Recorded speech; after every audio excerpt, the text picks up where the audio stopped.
One of my favourite gardens in Australia is one you may not know about.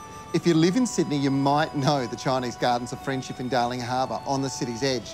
If you do and you haven't visited them, you've really missed out.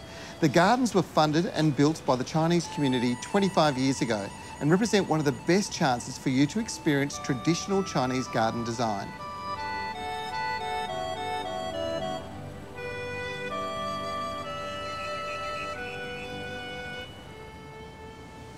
The garden's designed using Taoist principles, so it's all about positive and negative energy forces, getting the balance right, the yin and the yang.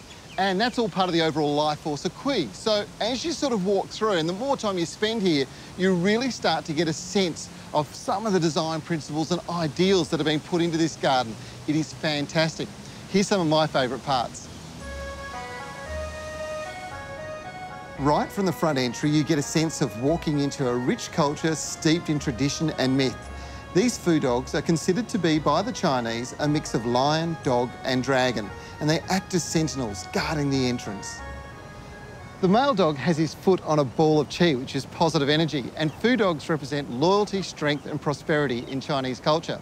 The other thing to note is that they're made of a very rare type of granite that's actually been brought here all the way from China. This is the Penjing Courtyard, which utilises a rare rock imported from China's Guangdong area as sculptures.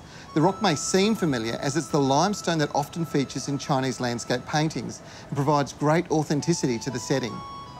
Penjing means tray scenery, and it's the origins of bonsai, believe it or not.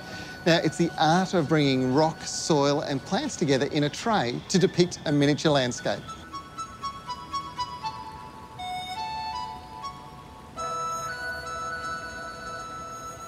The Dragon Wall is a gift from Guangdong.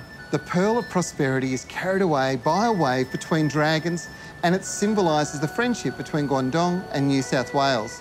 The symbolism of these carvings is more obvious the more time you spend on the ground looking at them.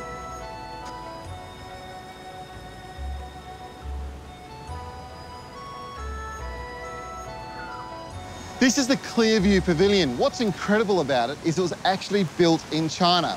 It was disassembled and then brought over here to Sydney and rebuilt as a gift from Guangdong province.